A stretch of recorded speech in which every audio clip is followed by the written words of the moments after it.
Hello, welcome back to the Smoking Sun channel.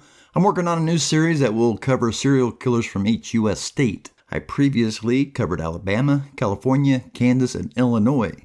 I'll put a link in the upper right corner to the playlist. This one will cover Alaska. Although when the events happened, Alaska was not a state yet, but it's interesting. There's little known about the man, and maybe he doesn't fit the typical serial killer, but it's an interesting one, so here we go.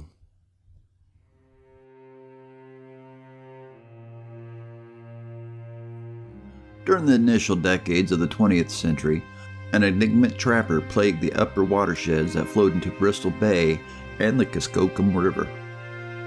His existence, true identity, and even his demise remain veiled in obscurity.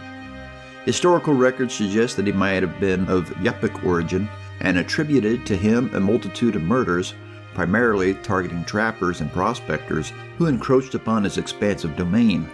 He was known as Klutuk, a name derived from a small tributary of the Nushagak River where one of his encampments was situated. In a 1931 article, the Cusco Times detailed Klutuk's origins. They stated, born in Nushagak River region around 38 years ago, he gained notoriety in 1919 when reports emerged of him initiating a spree of violence by taking the lives of 2 indigenous individuals and allegedly vowing to repeat this act twice. Subsequent occurrences indicated that he extended his actions beyond this. Until his demise, he exercised complete dominance over his upper Nushagak district. Various narratives portrayed Klutuk with conflicting physical descriptions, some depicting him as a colossal figure while others characterized him as diminutive. Additional accounts went so far as to attribute an otherworldly quality to him. Allegedly, he was once overheard remarking that he perceived taking a person's life to be in no distinct from hunting a moose. His sole companion was a small black dog. According to the Cusco Times, speculation circulated that he had committed the murders of 20 or possibly more individuals, and the newspaper reported, quote, by means unfamiliar to the non-indigenous population, he maintained a constant awareness of events unfolding across the district. He exhibited an uncanny ability to discern the entry of the individuals into his territory, and he strongly opposed all such intrusions. Eschewing conventional weaponry for his personal needs, he employed a bow and arrow for hunting game. However, he carried a .30-30 rifle for his human targets. End quote. Klutuk's existence coincided with the decline of the frontier mindset in western Alaska. The burgeoning commercial fishery in Bristol Bay was drawing a surge of foreign fishermen and cannery laborers to the coastal area. Further inland, investors were eyeing substantial mining ventures. Yet, in addition to the inherited challenges of an untamed wilderness, the enigmatic figure of Klutuk was impeding mining progress. Report of Klutuk's sightings spanned from Cook Inlet to the upper reaches of the Kuskokwim River. Whenever a prospector or trapper went missing or fell victim to foul play, Klutuk was swiftly held accountable. His reputation translated into substantial financial losses for both the Alaska Territory and the corporate entities operating there. Territorial marshals, deputies, and acquaintances of victims launched an extensive manhunt. The search effort extended across thousands of square miles and endured for years. In 1929, the Wrangell Sentinel and Cusco Times published reports claiming that Klutuk had met his demise, although the evidence provided was scant. Local residents of Dillingham hinted at a form of justice being carried out, but they refrained from divulging details beyond the fact that no further murders occurred in the Nushagak district that winter. Despite these claims of Klutuk's demise, sightings of him resurfaced. During the summer of 1931, a deputy United States Marshal named Stanley Nichols asserted that he discovered a deceased individual in a cabinet near the headwaters of the Mulchantet River, whom he believed to be Klutuk.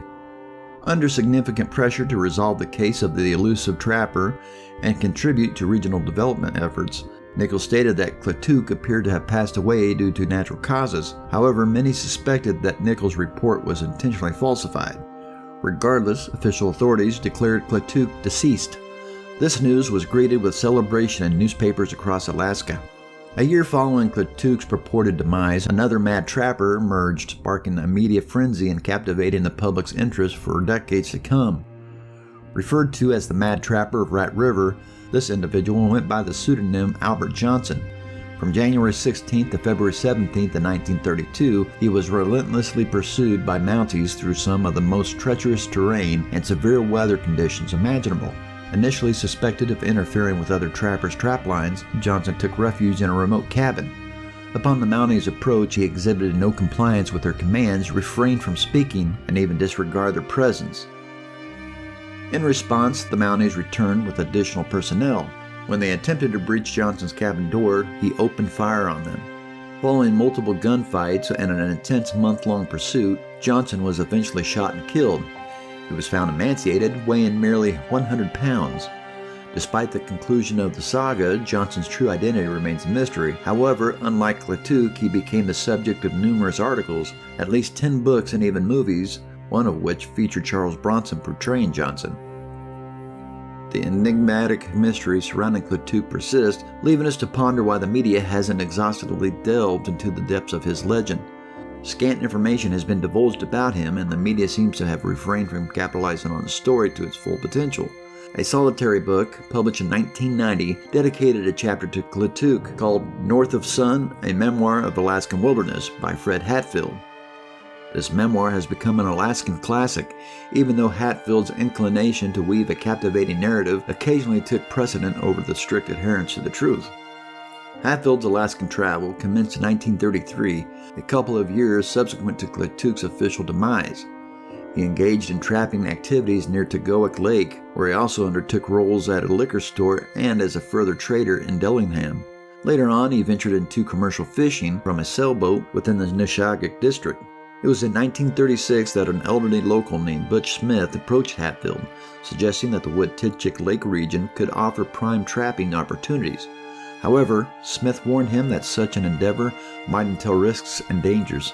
Smith told Hatfield, quote, "Fred, there's something crucial I need to share with you, and then you can decide on that territory. Last year, at Equok, along the Nishagak River, the bodies of 3 government surveyors were discovered. All 3 had fallen to gunshot wounds. The general consensus was that an Eskimo named Klutuk, residing deep in the Nishagak region, was responsible." End quote.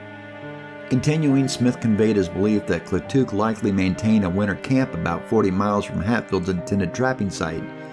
Years earlier, Smith, accompanied by 2 trapping partners, had encountered Klutuk in the heart of the wilderness. Tragically, one of his companions met his demise at Klutuk's hands, a fate that unsettlingly had befallen a few of Smith's acquaintances. However, Hatfield, youthful and self-assured, shrugged off the cautionary tale. He assembled his gear and enlisted a bush pilot for a flight to the area. Prior to his departure, Smith implored him to keep an eye out for Jake Savoli, a fellow trapper who had vanished during the previous year. Soon after Hatfield's drop-off, he trekked across the train to Savoli's cabin. There he stumbled upon Savoli's remains in a nearby woods, swarmed by shrews. The unfortunate trapper had evidently been shot in the back before being dragged away. Savoli's cabin had been ravaged. Hatfield recollected that this discovery ignited a 2-year high-stakes pursuit between himself and Klutuk.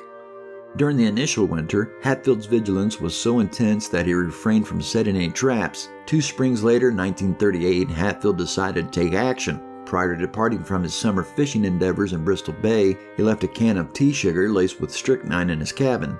Upon his return that autumn, Hatfield found the can empty and Klutuk's lifeless body outside the cabin. As depicted in his memoir, quote, 2 years of relentless pursuit had concluded. I felt no remorse, yet an uneasiness lingered within me. It was an eerie experience to have taken a man's life, and behold his lifeless form for the first time. I had once read that tracking down a fellow man was the ultimate sport. However, my personal encounter with it hadn't been born out of sentiment. When Hatfield published his memoir in 1990, he was in his early 80s. The book ignited a storm of controversy, with individuals debating whether he had concocted the narrative or, more troublingly, if he had unjustly ended the life of an innocent traveler who sought refuge in his cabin. During that era in Alaska, cabins remained unlocked, often stocked with firewood, kindling, and matches beside the stove. The situation became so intense that a state prosecutor prompted law enforcement to initiate a homicide investigation. Hatfield, unwavering, maintained that he had killed Klutuk or someone else who had intended to kill him. The individual he had ended the life of, as Hatfield asserted, had been wearing mudclogs featuring claws crafted from the hind feet of a brown bear, precisely the kind of footwear associated with Klutuk. Hatfield's life neared its end shortly after he recounted this tale. In a pre-passing interview, he expressed a deep desire to return to the untamed watersheds of Bristol Bay. Subsequent to these truths, there were limited accounts of Klutuk. In the present day, the Nishagak River is renowned for being one of the largest salmon-producing waterways globally. The Wittikchik Lakes have transformed into a state park, attracting visitors eager to immerse themselves in the region's abundant salmon, brown bears, and breathtaking scenery. The legend of Klutuk has largely faded into obscurity, yet it stands as a poignant testament to the final chapters of the frontier era. That'll do it for this video. Thank you for watching. If you liked the video, please hit the like, subscribe, and notification bell to get notified for future video drops. Stay curious, and see you next time.